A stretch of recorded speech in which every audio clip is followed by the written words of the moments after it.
Psychedelia podcast. Всім привіт! Це подкаст «Психоделія». В студії Данило Хомутовський – це я, Андрій Поліхівський – це Андрій. І сьогодні в нас в гостях по Зуму з Америки. З самої Америки. Да, буде Elizabeth Ames, яка є одною з співзасновниць української психоделічної, точніше, Української асоціації дослідження психоделіків. Крім цього, вона займалася в Україні, в Києві, Корпусом мира. Така є організація американська. Ну, а зараз присвятила своє життя якраз от боротьбі з травмами, ПТСРами у українців внаслідок війни. І як один зі шляхів цієї боротьби – це використання MDMA у лікуванні ПТСР. Вона також є генеральним директором організації Heal Ukraine Trauma і випускницею Гарвардської бізнес-школи. У Елізабет закрутились такі інтимні стосунки з Україною дуже давно, ще в 90-х роках. В лапках інтимні. Ну так. Ну, хоча ми не знаємо точно поки. Теплі. І от вона погодилась прийняти участь в нашому подкасті. Далі розмова з Елізабет. Ще маю сказати, що наш подкаст «Психоделія» має виключно освітній характер. Ми не пропагуємо вживання будь-яких речовин, в тому числі психоделіків. І наша мета – донести якомога об'єктивнішу інформацію на цю тему і знизити ризик того, що люди користуватимуться цими речовинами неправильно та шкодитимуть власному здоров'ю. Let's dive into the topic. We very appreciate for your agreement to talk with us. And my first question is about your relationships with Ukraine. You first visited Ukraine in 90s, correct? And we'd like to know how it happened that you have fallen in love, maybe it's possible to say so, with Ukraine, and how did your relationships develop with the country and the Ukrainian people? I first came to Ukraine in 1992. I was part of the Peace Corps staff that came in July 2nd, 1992. And so we launched the first Peace Corps program in the former Soviet Union. So I developed and managed the first group of volunteers and did all the programming for the initial programs. And during that time, I was privileged to travel the entire country. I think I was in 23 oblasts, and it just was impossible for me personally not to fall in love with Ukraine. There's something in the culture that connects with a part of my spirit that doesn't get exercised in American culture. Great. And how did you meet the psychedelics? What is the story behind this? Well, I grew up in the 70s, so there was a lot of hangover from the 1960s American culture. So I read a lot about Zen and hippie culture and meditation, and that led to the literature of psychedelics, going back to Aldous Huxley. Books about peyote were the kind of things your cool high school friends were reading. So that was the first time I thought about it. I was pretty straight after that and very focused on wanting a business career and eventually landed in Ukraine. So I was in Ukraine and Moscow for most of the 90s and picked up a really nasty case of PTSD. Here in Ukraine? Yeah, and in Moscow. It was a difficult time. There, I was very exposed traveling. I have a high risk profile, so I wasn't afraid going into interesting situations. So that had consequences. So it really hit my life about 2002. And I really suffered for about 20 years. I'd been very successful career-wise before then, but PTSD is a terrible disease and it affects all parts of your life. So that included professionally, personally. Things were kind of dark for a long time. And eventually it became so bad that I felt that straight medicine, I'd exhausted all the possibilities. And I read Michael Pollan's book, How to Change Your Mind. And I thought, I have nothing to lose. And I went out and found the therapeutic psychedelic underground in Boston. That would have been about 3 years ago. And it's brought me back. And so that's what happened. And I deeply believe that these are medicines that, with the proper set and setting and the support of a group, which totally fits with the Ukrainian psyche, that these medicines can restore people to their lives. And I feel that because I've experienced that. You've mentioned the great book of Michael Pollan about psychedelics. He tells there about 4 main psychedelics: psilocybin, MDMA, mescaline, and LSD. I want to know, how did you choose one of them, or you have tried all 4 to troubleshoot your PTSD?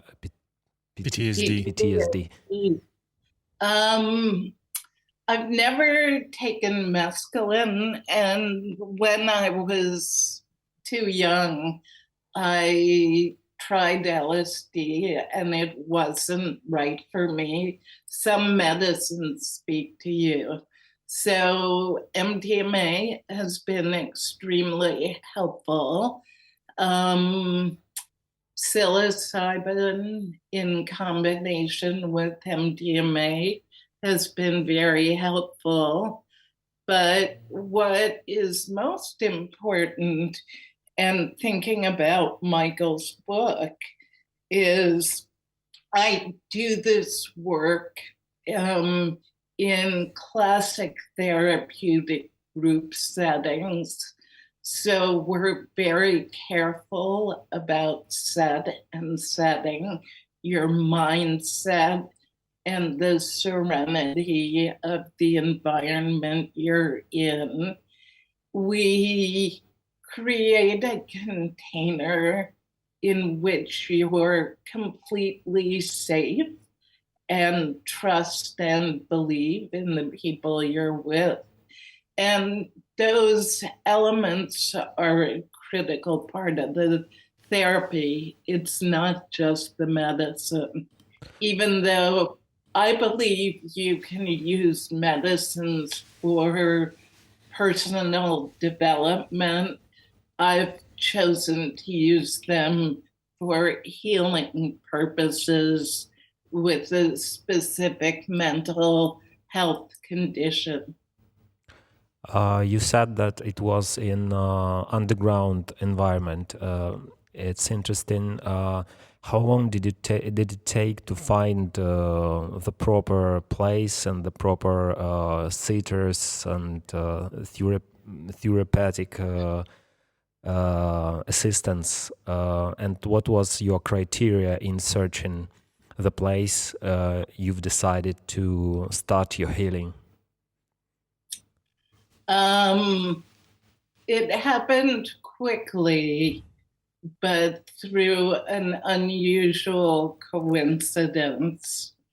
Part of my journey before that made me desperate to become healthy again was I'd been very ill for a couple of years. And during that, I'm a different person now, but during that, I had a moment where I felt complete despair, and I'm a super positive person. So it was just about the blackest moment in my life. And I was by myself and I was weeping. And suddenly I remembered the last time I had tried psilocybin was socially when I was in college. And I had leaned over and looked at a flower, and the flower told me, "Don't be afraid, live a life of joy." And somehow that gave me the light and the hope to keep going. So when I got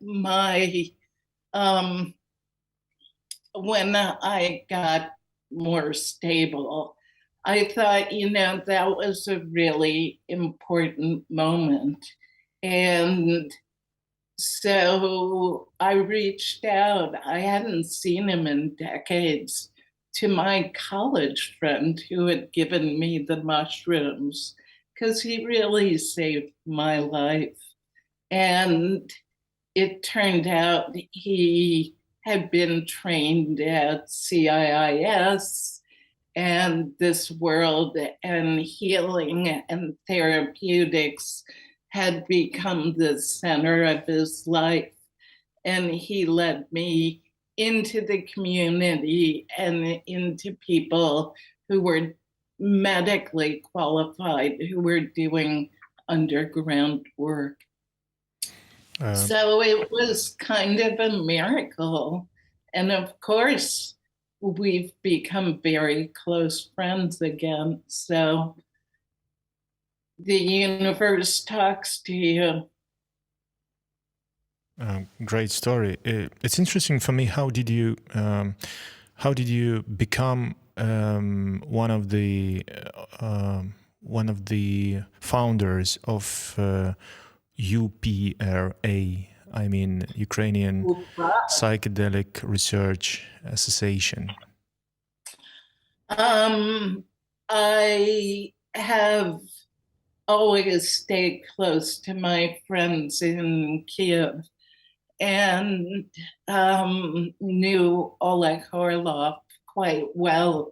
And he has an extraordinary reputation as a very, very fine psychotherapist.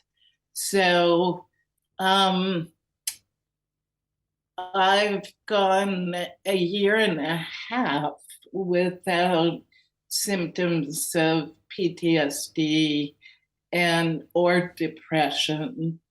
And this has been such a miraculous thing that I feel really strongly it's part of my life's purpose to pay it forward and open up the world so people know that these medicines may be able to help them in their darkest times.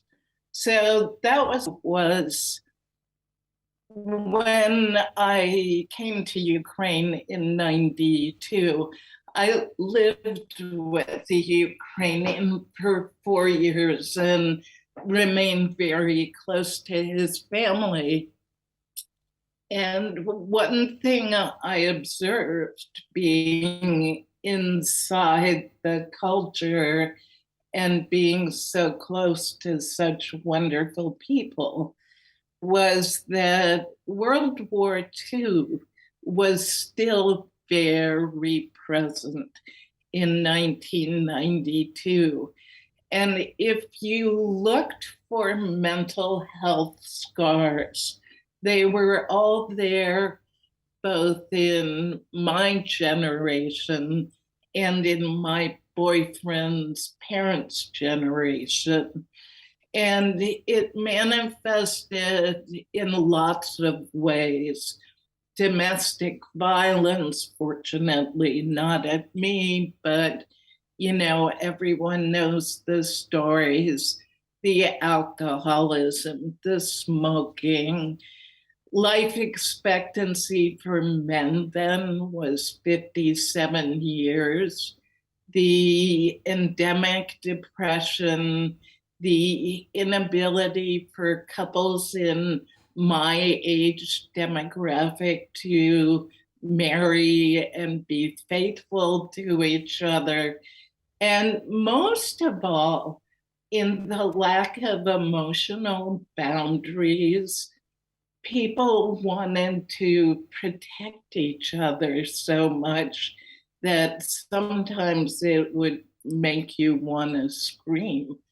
So I really took those things in, and I believe that they limit a society's ability to unleash its creativity. And for reconstruction, it's really important to escape the impact of violence and war. And I had come to Ukraine in 2013-14 when Maidan happened. So I was very aware that the war in Ukraine started in 2014. So I put all those things together and really felt we need to think about Ukraine's military, and that's where we need to start. So I put all this together and I talked to Oleg and I said, maybe this would have been in April of 21. I said, I think we're supposed to think about bringing therapeutic psychedelics to Ukraine. So we developed a mission that we wanted to bring the science to Ukraine. We wanted to be a source of information on legal activities. We only advocate for legal activities. And that our goal was over the next 3 years that we could develop legal clinical trials of MDMA for PTSD with special focus on veterans and the military who are in all of our hearts. It's interesting for me to ask you as a resident of United States and a person who is inside all of this information, if to compare the situation with the psychedelics in psychotherapy in Ukraine and in the United States, what are the difference, and what steps could we copy paste here in Ukraine? Yeah, that's a great question. I think the difference is the difference in the history. So Ukraine is just at the beginning of the curve of being able to talk about psychedelics, be interested in psychedelics, and most of all, the generation who were formed by Maidan are open to new things in the future in a way that with the way that Soviet times informed psychiatry would be impossible. So in the United States, we had the experiments of the 50s, we had Timothy Leary, and the 60s, we had the youth explosion, we had music and art, and like I grew up seeing that stuff. So even though We're so envious about that. well, but Stan Groff belongs to you guys. So, one of the most important figures in the movement was Groff. So he is still a major influence on the movement here. But anyway, so that's if you don't have it in the culture, you have to start by putting it in the culture, and that's where Ukraine is. Scientifically, mostly because of the leadership of Rick Doblin at MAPS, who's incredibly supportive of what we're doing, mostly because of his work over almost 40 years. We are very close to the Food and Drug Administration legalizing MDMA for treatment of PTSD. And we believe that will happen hopefully in fourth quarter of next year. So by December of 2023. Great. It's interesting that the present U.S. President Joe Biden was one of persons who promoted rave law a couple years ago, which prohibited the usage of MDMA, and today those years he was a senator, and now he's a president, and he heads the opposite movement for legalizing MDMA for very high potential treatment for psychological problems. And free all the prisoners of the marijuana cases. So he transformed himself as well. And I wanted to say about the Ukrainian psychedelic culture. We have psychedelic culture in our nation. It's stories about psilocybin, which is the mushroom is present in Ukraine and grow in Ukraine. And the culture of smoking marijuana by the Cossacks, Cossack Mamai. But it's not so wide and lightened by literature and art. It's like pastoral. Yeah, and it's stigmatized. Were the Cossacks smoking it for war purposes or to relax? I think for relaxing. I don't know people who can smoke marijuana and go to war. Go to war. Yeah, the same with psilocybin. So that was definitely for relaxation. It's in the blood of Ukrainians to relax. How did you two become involved in this? Oh, it's a great long story. My journey began with psilocybin mushrooms. I have a friend who, by the way, now in the United States of America, and till that moment I was searching literature and YouTube movies because I was interested in that theoretically. And I put a note in my head that I won't use those substances until they come to me themselves. And one day this friend proposed me to go to the Carpathian Mountains and to gather some mushrooms. And I asked him, what kind of mushrooms shall we search there? And he said that he will teach me to gather psilocybin mushrooms. And it was around 8 or 7 years ago. And it was beautiful autumn like now. We went to the Carpathian Mountains and he showed me how this mushroom looks like.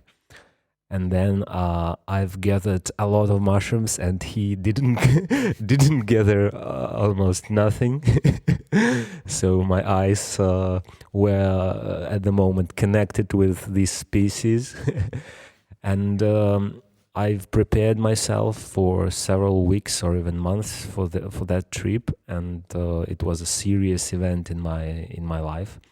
And it had very serious consequences as well. So this podcast is partly a result of that autumn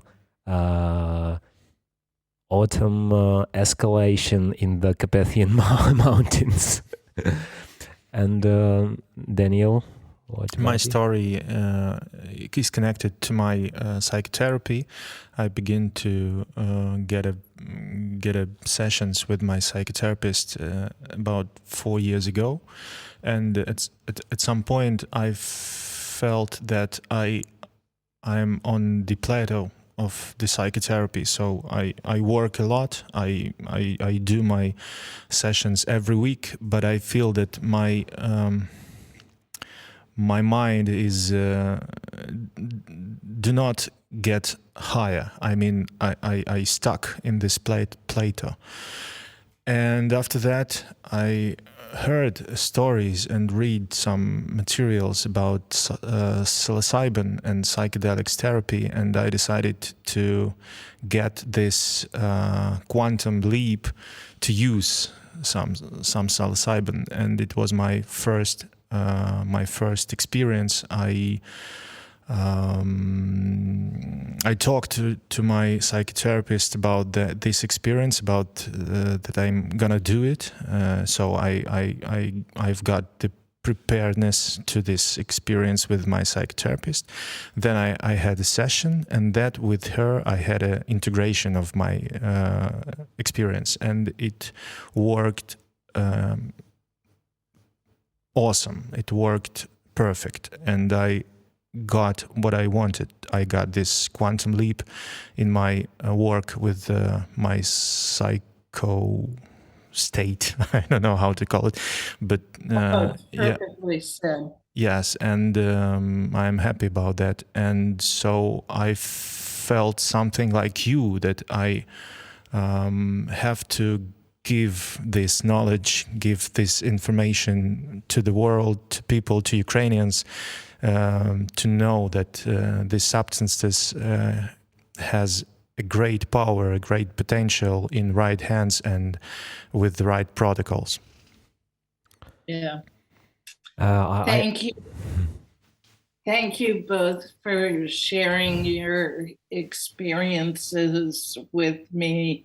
They're deeply personal, and I appreciate your speaking about integration, because integrating these experiences, I was talking with one of my guides recently. It's so funny because integration can be right after the experience, but I have some experiences that I'm still integrating, like over a year later, 2 years later. It's a magic of this So substance. it really is so interesting to hear that you too have experienced it affecting a wide part of your life. Yeah, that's true, and it's interesting for me. How do you see the situation in Ukraine with the medicalization of the psilocybin, MDMA, LSD, or maybe some other substances? How do you think? How do you see it's possible in near future in some way? Yes, but it's going to be slow. The first thing is the medicines need to be rescheduled so that they can be used for clinical trial purposes. And that can happen in one of two ways. The ministries can read the science and decide to support trials and scientific experiments. Or the second thing that can happen is when the FDA approves MDMA, at that point, there's reciprocity with Europe. So it will become legal in Europe. And because before the war, but since the war, since Ukraine's turning towards being accepted as being European, as a European country, is so powerful, I think that will make rescheduling easy at that point. And then I do see the path towards legalization being through medical assistance of veterans, because honestly, everyone in Ukraine is a veteran now. You have 44 million veterans. And I think the overwhelming social understanding that Ukrainian freedom is based on that will make for a development of therapeutic acceptance that will be a very different, faster path than in the United States. That's my hope. Yeah, the second. Philosophically, I personally do believe there's a place for personal exploration, but we want to bring these medicines in a healing way into the society legally first. And so that's going to be for Ukraine to figure out where are the boundaries going to be. I'd like to know your personal opinion. I mean, separate of official vision of the URPA. How do you think the recreational use of MDMA can, in some way, a little bit decrease the traumatic experience which now almost all people in Ukraine have? You know, this is truthful. I'm happy to share my personal opinion, but I don't have one because I've personally experienced that medicine in a therapeutic session or context. So they're fun, but it's not like being at a rave. So I haven't had that experience personally. It's hard to express that. I would warn people not to do it by themselves and to do it with people they care about and can trust. Thank you. If you set the container, you can get out of the way and let the medicine do its work. But it is incredibly important to be surrounded with love and competence and kindness. That's for sure. Elizabeth, we'd like to know a little bit more about the second organization you're engaged in, and you're the co-founder of this organization, Heal Ukrainian Trauma. It has beautiful abbreviation HUT, which means in Ukrainian language a little house made of clay. Now I live in one of them. So more we'd like to know more details about this organization. What do you do there, and how it is connected, and is it connected with URPA? Mm-hmm. I founded UPRA with many people, and with Oleg in particular, but we were very focused on a much smaller piece of the population. So thinking a year and a half ago, we were thinking about the military, but I actually sold my house and was planning on, I was a day away from moving to Kiev when the Russians went into Belarus, and I pulled up, and then the war started. Once the war started, I mean, I knew, having been in Ukraine, that Ukrainians are united and that they will not surrender and that Ukraine will win this war. So what I also thought back to was this realization back in 1992 about how World War II affected the entire country 50 years later.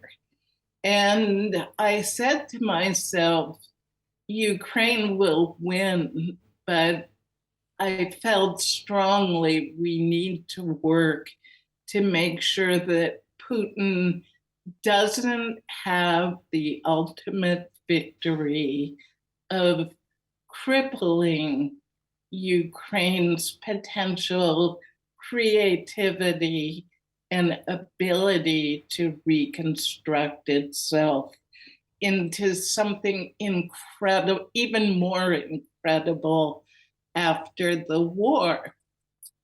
So I realized two things: that it was going to be important to understand that trauma was going to be suffered by 44 million people, that most development organizations think about mental health after the fact instead of from the very beginning. So awareness of the need to address mental health is super important. We needed to raise money from the West, so we're working on doing that, but don't have money yet to fund programs.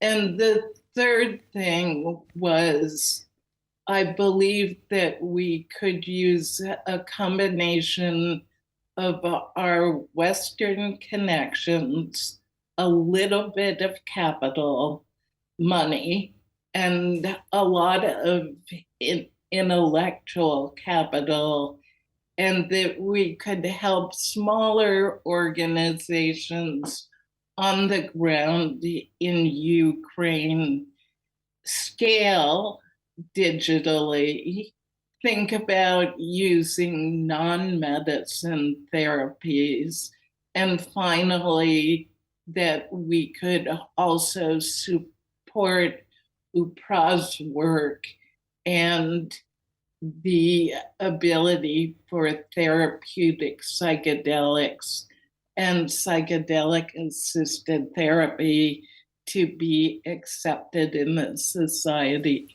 So we started Heal Ukraine Trauma in March. And so we've been doing all the things you do when you start a new organization, but that's our goal. I also feel philosophically that UPRA and the Ukrainian Psychedelic Research Association needs to be a fully Ukrainian fueled organization. So I stepped back and I function as an advisor to them and a connector into the West, but I don't try to make strategy or act on an executive body of Presidium. Thank you for your help to Ukrainians a lot. And I have one last question for you, my last question. It's my traditional last question. And it's interesting for me. What would you say, or what kind of links would you send to people in Ukraine, psychotherapist professionals, who are in some way against the psychedelic usage during the psychotherapy? Because I know some of them, they are professionals, they have an education, but they don't want to see psychedelics inside the therapy. And for me, it's a big question and a big, task to find some right materials and right links to share with these people, share with these professionals. What would you send them?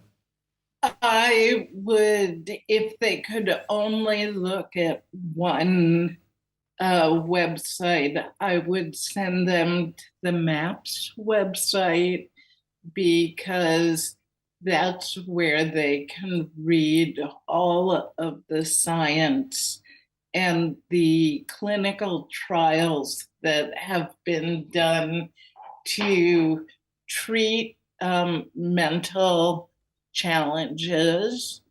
And also they can find their MAPS harm reduction writings, and also the training manuals for psychedelic-assisted therapy that were the first ones written. So that's where I think it's maps.org. Maps.org, yeah, absolutely right. So I would, if you can only go one place, it's not always the clearest website because there's so much content on it, but it's encyclopedic.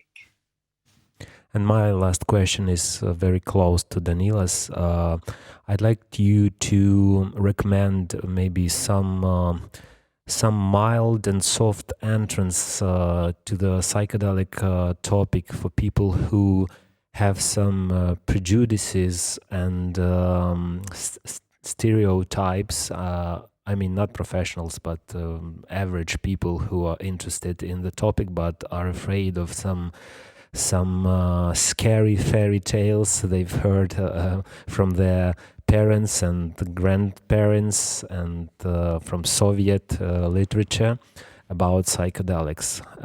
From what point to start the meeting with this wonderful topic? I would also suggest that they read the science and that they understand that these materials, these medicines can help heal the brain. And the scientific experiments, and particularly Robin Carhart Harris's imaging of the brain, I think I would probably suggest that they go to the Boston Psychedelic Research Association.org, BPRG, and look at their videos, because their video library has the best people in the field and many historic people.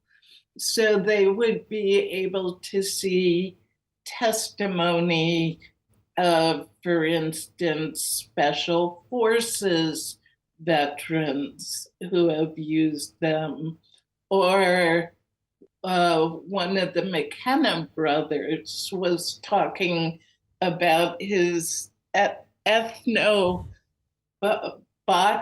botanism, I can't pronounce it.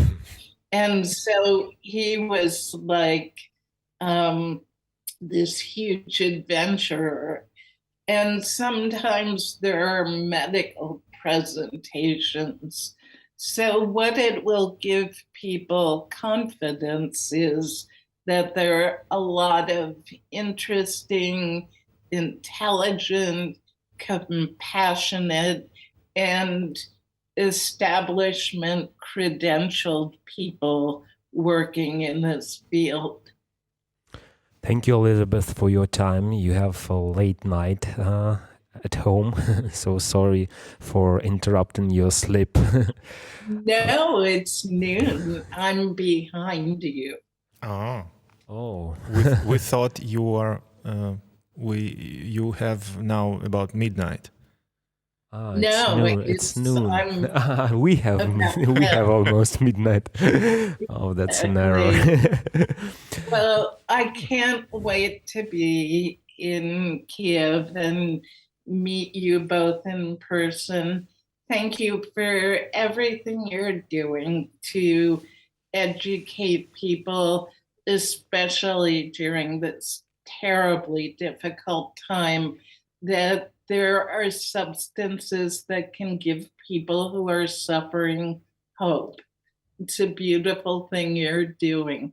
Thank you. Thank you for your help and for your Support. actions and support. Yeah.